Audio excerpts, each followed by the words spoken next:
नमस्कार। आज फिर एक ऐसे पर्सनैलिटी से आपकी मुलाकात कराने जा रहा हूं जो कि म्यूचुअल फंड की इंडस्ट्री में एक बड़ा नाम रखते हैं। रितेश पाठक जी आज के डेट में मोतीलाल ओसवाल म्यूचुअल फंड के executive vice president and national head sales के।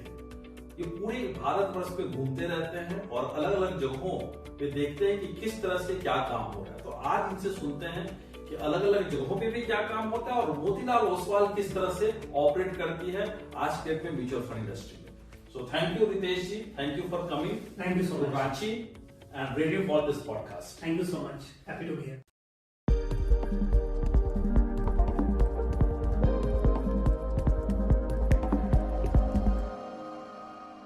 रितेश जी, आपकी जर्नी काफी लंबी है, तकरीबन 21 साल से आप इस इंडस्ट्री में हैं। संजोग ऐसा है कि हमारा और आपका शुरुआत इस इंडस्ट्री में एक ही समय में हुआ। उम्र में ऑफ कोर्स आप हमसे छोटे होंगे, राइट?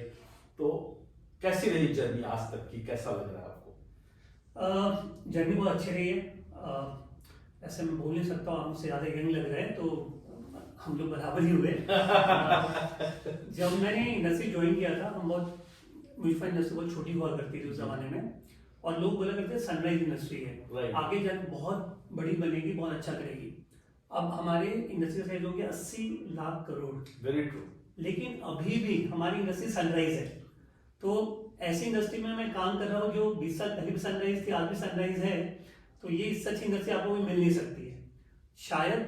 और हम बहुत अपने आप को भाग्यशाली मान सकते हैं कि हम हिंदुस्तान में हैं, जिसमें हम इतना ज़्यादा बढ़ती हुई ग्रोथ देख रहे हैं इकोनॉमी में।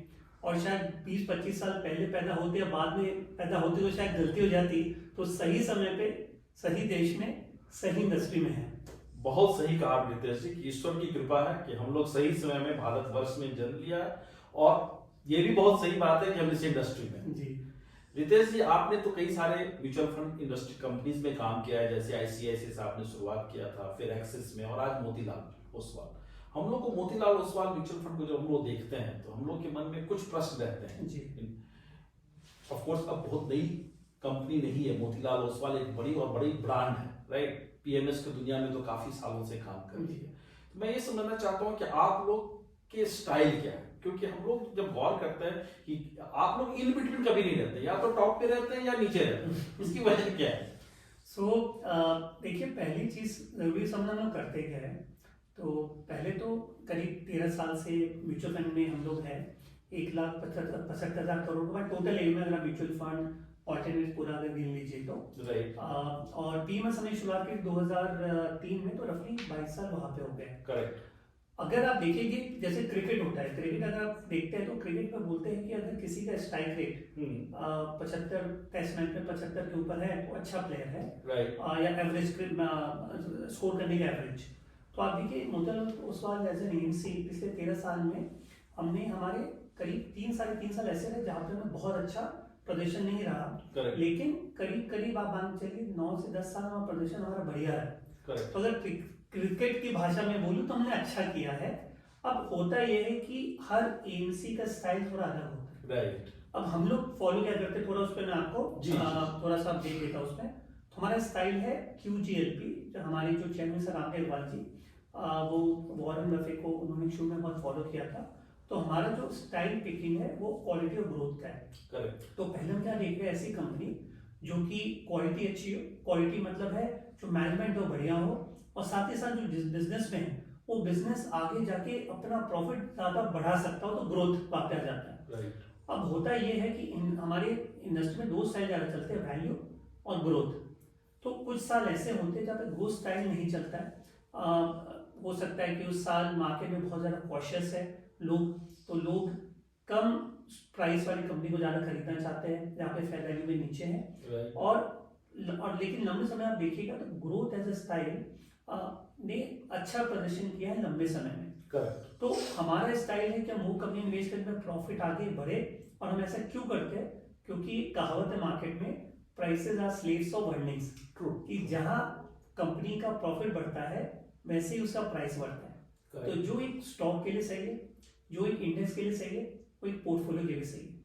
तो हमारा क्या करते हैं, हम कोशिश करते हैं कि 25 से 35 स्टॉक का पोर्टफोलियो बनाए, जहाँ पे कि हम सबसे अच्छी क्वालिटी और ग्रो प्रॉफिट करने वाली कंपनी जो है उनको एक समावेश करें। अब जनरली क्या होता है कि जो हाई प्रॉफिट ग्रो कर रही कंपनी जब पिछले 5 साल देखिएगा तो काफी स्मॉल और मिड कैप सेगमेंट में ग्रोथ वापस आने लगी है, प्रॉफिट अच्छा बनने लगा है। इस कारण से जो इंडेक्स के बाहर निफ्टी 100 के बाहर अगर मैं बोलूँ या निफ्टी 500 में भी बोलूँ तो जो कम वेटेज वाली कंपनी है उनका प्रॉफिट काफी तेजी से बढ़ रहा है। और सरकार के जो कुछ इस तरफ कदम रहे हैं, चाहे वो आप मान लीजिए PLI के थ्रू उन्होंने काफी सपोर्ट किया कुछ इंडस्ट्रीज को, सरकार ने GST लेके आए, उससे रैशनलाइजेशन हो गया, IBC जो ब्यूरोक्रेसी बैंक्रप्सी कोड आया, तो इससे क्या हुआ नए नए क्षेत्र में तेजी बढ़ गई। तो हमारे पोर्टफोलियो में जनरली आप उन नए क्षेत्रों का समावेश देखते हैं जिनमें ग्रोथ बहुत ज्यादा है। तो मान के चलिए जैसे आज अभी मैं बोलता हूँ तो आप देखिए मैन्युफैक्चरिंग है, रिन्यूएबल है, EMS कंपनीज है, ऑटो EV है, कैपिटल मार्केट है, न्यू एज कंपनीज है, हाई ग्रोथ टेक्नोलॉजी है, हॉस्पिटल्स है, कंजम्पशन में डिस्क्रिशनरी की तरफ ज्यादा झुकाव है बजाय FMCG के, इस तरफ समय ग्रोथ ज्यादा है। तो ये जो स्टॉक पिकिंग का अनोखा तरीका है, इसके कारण जो है हमारा आप देखिएगा पोर्टफोलियो थोड़ा सा बाकियों से थोड़ा सा भिन्न होता है। और हम ऐसा नहीं, इसमें हम पूरी कोशिश करते हैं अपना, हमारी फिलॉसफी के अंदर एक रिस्क मैनेजमेंट फ्रेमवर्क भी है। तो आप देखिए कोई भी अगर हमें लगता है कि कोई भी कंपनी अगर आने वाले समय में अच्छा नहीं करेगी तो बहुत ही एजिलिटी के साथ हम उसमें चेंजेस करते हैं, करेक्शन करते हैं। तो एजिलिटी आप बहुत ज़्यादा देखेंगे। अब मोतीलाल ओसवाल ऐसा कंपनी को आप 2 भागों में डिवाइड कर लीजिए, 2021 से पहले 2021 के बाद। तो क्योंकि 2020-21 में जब थोड़ा सा हमें कुछ चैलेंजेस हुए थे उस समय परफॉर्मेंस में, तो हमने देखा कि ऐसा क्या हमको बदलाव करना चाहिए जिससे हम ज़्यादा बेहतर कर सके और अपना जो प्रदर्शन है उतार चढ़ाव कम रहे। और उस समय हमने 3 चीजें ऐड की। हमने पहली चीज ऐड की वहां पे कि भाई कर्व एंड लगार्ड्स। तो हम जो 22-27 बोलते हैं वो कस्टमर्स के लिए ज्यादा बोलते हैं, ऐसा मैनेजर हमारा काम नहीं है कि हमें वाइडर्स डिटेक्ट करना है। तो निम्बलनेस चाहिए, तो अगर कट द लगार्ड्स सबसे पहली चीज, ठीक है। और एक और चीज है ट्रिम योर विनर्स। तो जैसे जैसे आपकी कंपनी बेहतर करती है थोड़ा थोड़ा प्रॉफिट बुक करते रहिए, तो वो हमने उसमें चालू किया। दूसरी चीज हमने एक और उसमें हमेशा फोकस करते रहते हैं कि हमारा हमेशा थॉट है कि जब हम निवेश करते हैं always keep a portfolio high on growth. तो हमारे पोर्टफोलियो में आप देखिए कि तकरीबन हमें कोशिश रहती है कि हम इंडेक्स से थोड़ा ऊपर हमारा प्रॉफिट ग्रोथ है।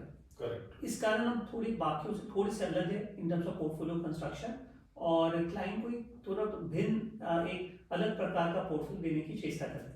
आपने सही कहा कि रामदेव अग्रवाल जैसी हस्ती जो कि अपनी पूरी इंडस्ट्री की एक ब्रांड है, राइट, और बहुत हद तक वो फॉलो करते हैं वॉरेन बफेट को। मैं वही बात जानना चाह रहा था कि जैसे आपने कहा ना कि जितने भी आपके फंड्स, जब मैं उसकी पोर्टफोलियो देखता हूँ तो ऑफ कोर्स वो इंडेक्स हगिंग के ऊपर विश्वास नहीं करता है। न्यू एज कंपनीज को ज्यादा आप लोग कहीं ना कहीं फोकस करते हैं, ऐसे कंपनीज को आइडेंटिफाई करने की कोशिश करते हैं जिनकी ग्रोथ ट्रेजेक्टरी बेहतर होने वाले दिनों में। तो उस आइडेंटिफिकेशन के कोई खास तरीका आप लोग अपनाते हैं जो बाकी इंडस्ट्री में लोग नहीं कर पाते हो, ऐसा कुछ आता है क्या?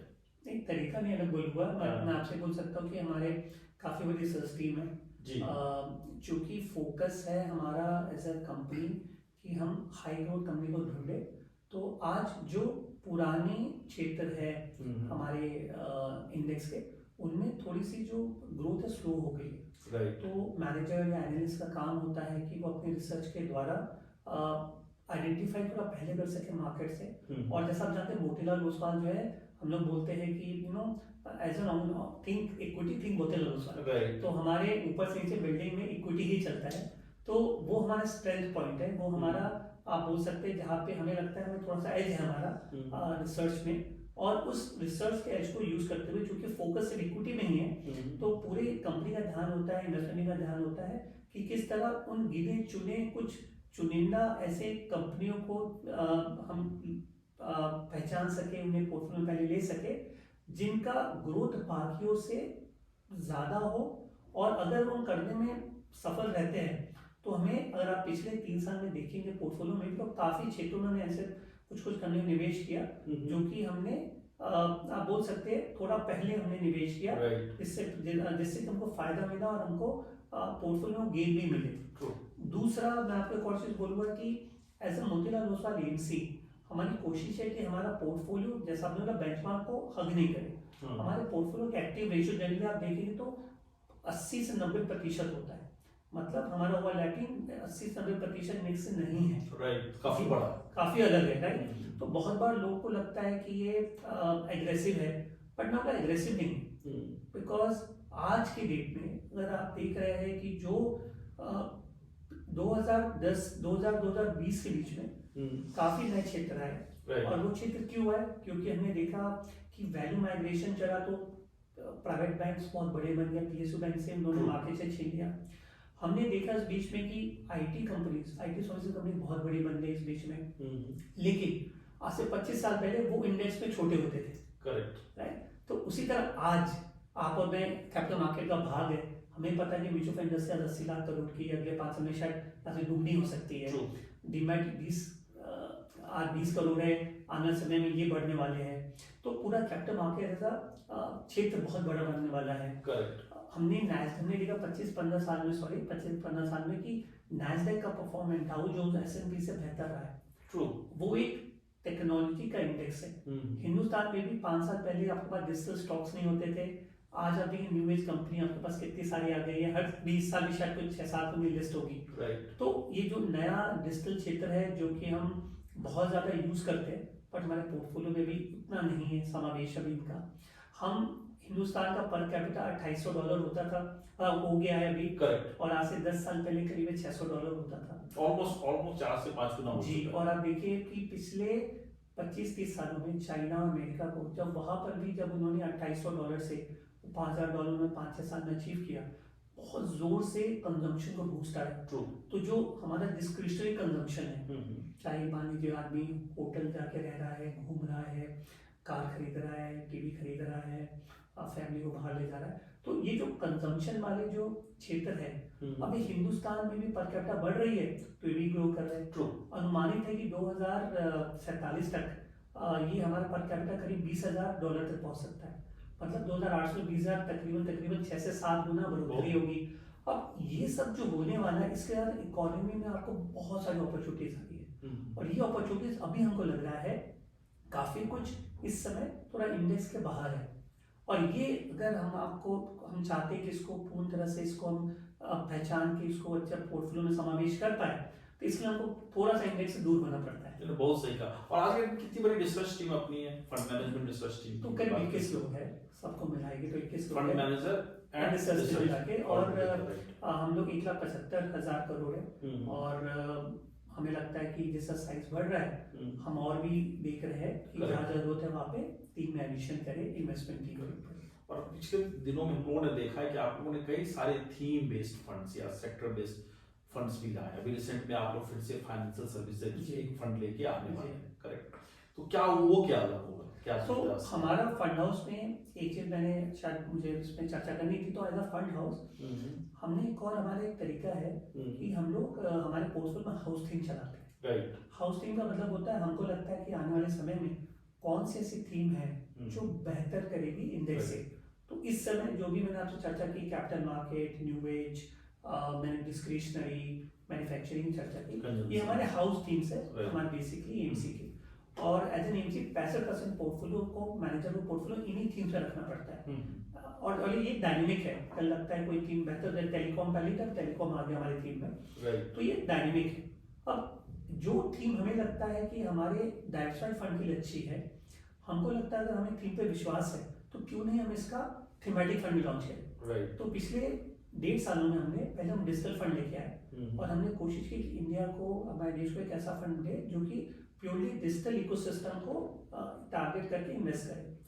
दूसरा फिर हम लोग फंड लेके आए मैन्युफैक्चरिंग फंड पिछले साल, फिर हम लोग इंफ्रास्ट्रक्चर फंड लेके आए हैं, और हमारा सर्विसेज फंड लेके आए लास्ट ईयर, और अभी हम लोग लेके आए थे लास्ट जो अराउंड 3 महीने पहले कंजम्पशन फंड, जिसमें हमारा फोकस था डिस्क्रिशनरी कंजम्पशन। उसी श्रृंखला में जो मैंने बात की कैपिटल मार्केट बड़ा बन सकता है, मैंने आपसे बात की कि भाई फाइनेंशियल सेक्टर थोड़ा बड़ा बन सकता है, तो हमको लगता है कि इस समय जब हम यहाँ पे देख रहे हैं तो हिंदुस्तान में इंडेक्स का सबसे बड़ा भाग है फाइनेंशियल, उसके 2 भाग आते हैं, एक होता है लैंडिंग, एक होता है नॉन लैंडिंग। लैंडिंग में होते हैं आपके बैंक्स, NBFCs, और नॉन लैंडिंग में आपके आ जाते हैं कैपिटल मार्केट, फिनटेक, जिसमें EMCs भी आ जाती है। अब पिछले 10 साल के इतिहास से इंश्योरेंस, जी थैंक यू, इंश्योरेंस पे आ जाता है। अब ये जो नॉन लैंडिंग वाला भाग है, हम देख रहे हैं इसमें बहुत तेजी से ग्रोथ आ रहा है, क्योंकि आप देखिए EMCs लिस्ट हो रही है इंडिया में। आज से 5 साल पहले एक EMC लिस्ट नहीं थी, आप देखिए UTI, SDFC, ICICI और भी कुछ EMC लिस्ट होने वाली है कुछ समय में, तो वो एक भाग बहुत बड़ा बन रहा है। हम ये भी देख रहे हैं कि इंडिया में फिनटेक, जो स्मार्टफोन हमारे यहाँ पे आए, उसके बाद इंटरनेट, हर के बाद डेटा इजीली अवेलेबल है, बहुत सस्ता हमारे डेटा, तो सबके पास आज लोग मोबाइल से ट्रांजैक्ट करते हैं। तो इससे फायदा क्या हो रहा है, आपका जो कैपिटल मार्केट का पूरा क्षेत्र है, तो आपको ट्रांजैक्ट करना है, आपको KYC करनी है, बहुत इजी हो गया। तो पूरा आपका ब्रोकिंग, वेल्थ मैनेजमेंट सिस्टम में बहुत बड़ा बनता जा रहा है। तो ये काफ़ी तेज़ी से उभर रहा है हमारे यहाँ पे। अगर आप देखेंगे हमारे यहाँ लैंडिंग और नॉन लैंडिंग में, NBFC तो बहुत छोटा हुआ करते थे हिंदुस्तान में, धीरे धीरे करके जो हमारी लैंडिंग में जो NBFCs है, उनकी भी ग्रोथ बहुत ज़्यादा हो रही है। और अभी आप देखेंगे कि गवर्नमेंट ने अभी एक लेबर कोड लेके आए हैं, इससे भी फॉर्मलाइजेशन हो रहा है आपका लेबर में जी। उससे क्या होगा कि बहुत सारे लोग जो कॉन्ट्रैक्ट में थे और जो एम्प्लॉयमेंट के बाहर आते थे, अब उसका पार्ट बन जाएंगे। जैसे इसका भाग बनेंगे, बैंकिंग और फाइनेंशियल सिस्टम को भी इसका बहुत बड़ा फायदा मिलना चाहिए। Last but not the least is that कि गवर्नमेंट ने, आप देखेंगे हमारे पिछले 8 से 9 महीनों में लिक्विडिटी करने के लिए RBI ने ओवर्स किए। गवर्नमेंट ने 12 लाख तक की इनकम पे लास्ट ईयर बोला कि टैक्स 0 हो जाएगा, मिनिमल हो जाएगा, तो उन्होंने उसको बाहर किया। अक्टूबर 2025 में उन्होंने सौगात दी कि जो GST है उसमें गिरावट की उन्होंने बहुत जगह पे, मतलब तो कंजम्पशन को बूस्ट कर रहे हैं, लिक्विडिटी और मार्केट में बढ़ा रहे हैं इसमें। तो जब लिक्विडिटी बढ़ा रहे हैं ये कर, तो क्रेडिट ग्रोथ को भी इससे फायदा मिल रहा है। और जो क्रेडिट ग्रोथ हमारा पिछले 2024-25 में थोड़ा स्लो डाउन हो गया था, अभी क्रेडिट ग्रोथ की जो है ग्रोथ आ रही है। तो ऐसे समय में जब पिछले 1 साल में मार्केट फ्लैट रहा है, जब फाइनेंशियल क्षेत्र में हम ये थीम जो है शायद आने वाले समय में काफी तेजी से ग्रो करेगी, हमें लगता है कि ये पैसे निवेश करने का लंबे समय के लिए बहुत बढ़िया टाइम है इस क्षेत्र में। और एक बात और रामदेव भी बहुत बार बार बोलते हैं कि अगर आपको लंबे समय में वेल्थ क्रिएशन करना है तो 3 चीजें इंपॉर्टेंट है। विजन टू सी, कि जहाँ पैसा लगा रहे हैं क्या वो क्षेत्र या वो जो फंड है वो अच्छा करेगा कि नहीं करेगा, विजन टू सी। तो हमको लगता है कि as a financialisation as a theme, capital market, insurance, NBFC अच्छा करेंगे आगे। फिनटेक इसका बहुत अभी बढ़ेगा, बहुत छोटा भी है, तो विजन तो ठीक लगता है। दूसरा है करेज टू बाय, वो बहुत मुश्किल होता है कि क्या आप, जब लोग थोड़ा डरे समय हुए हैं और मार्केट में कोई गिरावट है, क्या आप थोड़े निडर होकर परचेज करेंगे। और थर्ड, जो अमूमन लोगों में सबसे कम होता है, पेशेंस टू होल्ड। अगर आपने बुरे समय में अपने इन्वेस्टमेंट को होल्ड रखा, आपने करेज टू बाय किया, अगर ये 3 का समावेश पूर्ण तरीके से होता है तो वेल्थ क्रिएशन होता है। हमें लगता है कि ये समय में मार्केट का वैसा ही है, इसलिए हमने सोचा कि क्यों नहीं हम वो फंड लेके आए जहाँ पे आपको विजन लगता है बहुत बढ़िया होगा। जो लोग थोड़ा सा निडर होकर करेज करके भी बाय करेंगे उनको फायदा मिलेगा। एंड ऑफ कोर्स इस समय पेशेंस की बहुत जरूरत है निवेशक को भी, हम सभी को, क्योंकि जो टेम्पररी ऊपर नीचे उतार चढ़ाव चल रहा है इसको नजरअंदाज करके शांति से अपने इन्वेस्टमेंट में बने रहे। तो उसको देखते हुए मुझे लगता है ये थीम इस समय मार्केट के लिए बहुत बेहतर है। और ये सोच के हमें 27 तारीख से जनवरी से इसका एनएफओ है। सो गुड पाठक जी, आपने बहुत सही कहा कि एक सही समय का चुनाव करते हुए आप लोग फंड लेके आते हैं, और मैं उसके लिए आपको बेस्ट ऑफ लक कहूंगा कि धन्यवाद, बहुत अच्छा करें आपके लिए भी और निवेशकों के लिए भी। बहुत धन्यवाद। मैं एक और चीज जस्ट जानना चाहूंगा, आपने कहा ना अनिश्चितता है, जो शॉर्ट टर्म में भी इतने सारे नॉइज है, उसको अगर हम लोग बात ना करें तो अधूरा रह जाएगी। तो ये जो चल रही है, जिसको कुछ लोग ट्रम्पेनिया कहते हैं या कुछ अलग अलग नाम देते हैं, इसका कितना इम्पैक्ट आपको दिख रहा है फिलहाल, और इससे कैसे, क्योंकि हर रोज न्यूज बनती है ना, हर रोज न्यूज के हेडलाइंस बनते हैं, तो इन्वेस्टर्स कैसे अपने आप को रोके कि इससे इन्फ्लुएंस ना हो, उसके लिए कोई गुड मंत्र आप देंगे लोगों को? देखिए पिछले मैंने आपने चर्चा की हमने 2004 से अपनी जो वर्क लाइफ चालू की, 21-22 साल हो गए। अगर 22 साल का अगर इंडेक्स का ग्राफ बनाएंगे तो हमको कोविड एक ब्लिप दिखाई देता है, तो हमको ग्लोबल फाइनेंशियल क्राइसिस एक छोटा सा ब्लिप दिखाई देता है। लेकिन मुझे याद है जब वो 2008 में ग्लोबल फाइनेंशियल क्राइसिस था तो हाहाकार मचा हुआ था, लोग डरे और सहमे हुए थे कि पता नहीं दुनिया खत्म होने बहुत लोग पूछते थे कि भाई म्यूचुअल फंड बंद तो नहीं जाएगा, ऐसे वहाँ पे काम करता। तो हाँ, उस समय जब हम समय में रहते हैं तो हमारे मन में बहुत सवाल आते हैं कि क्या हम उस समय क्या करें, पैसा निकाल ले। तो उस समय मैं वही बोलूँगा कि दुनिया का 7वां या 8वां जो सॉरी बोलूँगा वो बोलते हैं कंपाउंडिंग। राइट। तो कंपाउंडिंग ऐसा मूल मंत्र है जिसका मतलब ये होता है कि अगर आप 25% के कैडर के हिसाब से, सिर्फ समझाने के लिए मैं आपको बोल रहा हूँ, और 3 साल में पैसा डबल होता है और 10 साल में 10 गुना होता है। करेक्ट। राइट। अगर आप 15% के हिसाब से गिनते हैं तो 10 साल में 4 गुना होता है, लेकिन 20 साल में 16 गुना होता है।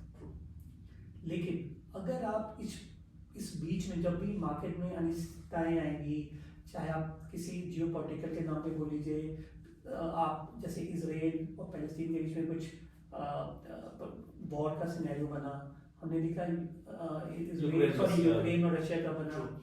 अब ऐसे में अगर आपने पिछले 3 साल में पोर्टफोलियो कुछ किया नहीं है क्योंकि आपने ठीक ठाक पैसे कमाए, एक्चुअली बहुत अच्छे तरीके से कमाए, अगर आपने 3 साल में को छोड़ दिया, लेकिन उस समय वो हमको समझ नहीं आ रहा था क्या करें हम उस समय। सेम 2020 में भी अगर आपने पैसे को छोड़ दिया और कुछ नहीं किया, 2-3-6 महीने शांति से आप बैठ गए, 2 साल बाद आपको खुशी हुई कि आपने पैसे बना दिए। एक छोटा सा डेटा देता हूँ मैं इसको बात करने के लिए।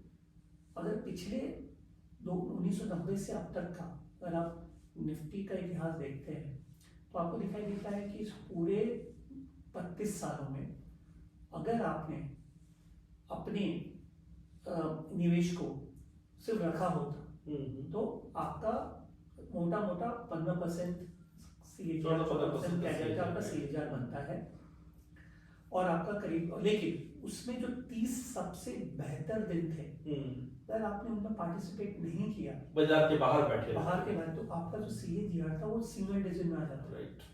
लेकिन जो 30 सबसे बेहतर दिन थे उसमें से 62% बियर मार्केट में थे। राइट। बियर मार्केट जब हम घबरा जाते हैं, डर जाते हैं, जब हमको लगता है कि पता नहीं क्या होगा, तो जब इंडेक्स के सबसे बेहतर दिन 7% जब बियर मार्केट में आते हैं और अगर आप उसमें एब्सेंट हो जाते हैं तो आपका CAGR 8-9% गिर जाता है। करेक्ट। तो उसका सिर्फ एक ही हमको समझ में आता है कि एक इन्वेस्टर होने के नाते आप हमेशा ध्यान रखिए कि पैसा IQ से नहीं बनता है, पैसा EQ से बनता है। अगर आप बहुत ज़्यादा लॉजिक निकालेंगे तो फिर आप परेशान हो एक्शन ले लेंगे।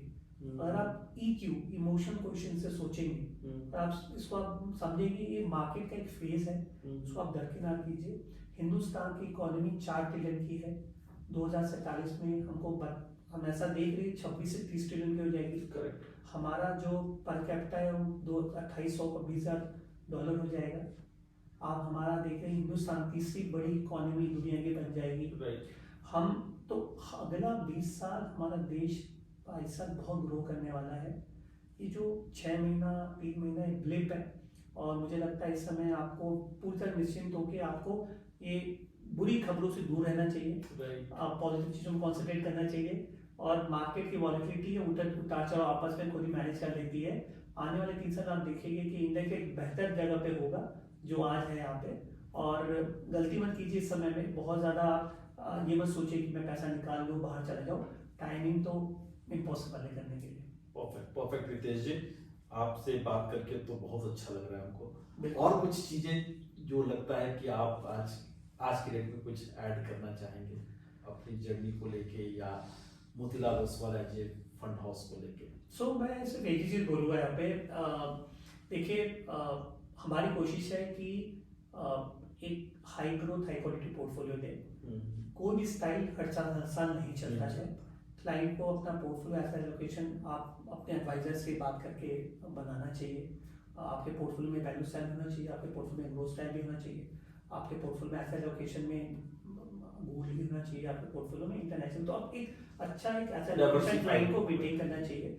और जब मार्केट में वॉलिटिलिटी होती है तो कोई ना कोई भाव आपका पोर्टफोलियो बेहतर करता रहता है। और हमारी कोशिश है कि जो एज अ मोतिलाल एमसी हम क्लाइंट को एक true high growth high quality portfolio दें।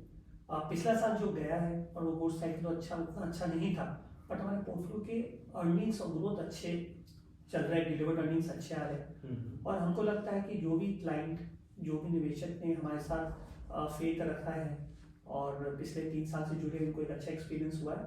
हम कोशिश करेंगे हम एक्सपीरियंस को जारी रखें, लंबे समय में एक अच्छा एक्सपीरियंस अपने निवेशकों को दे सके। और यही कोशिश करते रहेंगे कि उम्मीद करेंगे कि जो क्लाइंट निवेश कर रहे हैं उनका आने वाला समय बेहतर रहे। और इक्विटी मार्केट से दूर मत रहिए। इक्विटी मार्केट इज हम लोग बहुत भाग्यशाली लोग हैं कि हम लोग सही समय में, सही देश में और सही जगह पे है। और इक्विटी मार्केट का वेल्थ क्रिएशन लॉन्ग टर्म में बहुत बेहतर होगा। और इक्विटी मार्केट में बने रहिए, टाइम मत कीजिए, शांति से एंजॉय कीजिए। थैंक यू रितेश जी आपके इस मैसेज के लिए। मैं 2 चीज और यहाँ कहना चाहूंगा। रितेश जी ने काफी इलैबोरेट, काफी अच्छी बातें बताई और जिस पे अमल करने की जरूरत है एज ए निवेशक और as a MFD also, correct. मैं 2 डिस्क्लेमर दे दूं कि मैं खुद एक MFD हूँ और जितनी बातें आज हुई हैं म्यूचुअल फंड से, पर्टिकुलरली मोतीलाल ओसवाल के फंड से रिलेटेड, तो कहीं भी ये सजेशन या रिकमेंडेशन नहीं है। आप अपना ड्यू डिलिजेंस खुद कीजिए या आप किसी प्रोफेशनल के साथ जुड़े हैं तो उनके साथ बैठ के समझिए कि आपके पोर्टफोलियो के लिए वो कितना सुटेबल है। So once again thank you very much, keep watching और अपनी कमेंट्स, अपनी सजेशंस भी देते रहिए कि और किनको आप सुनना चाहते हैं। So thank you very much. Thank you Ritesh. Thank you so much. Thank you.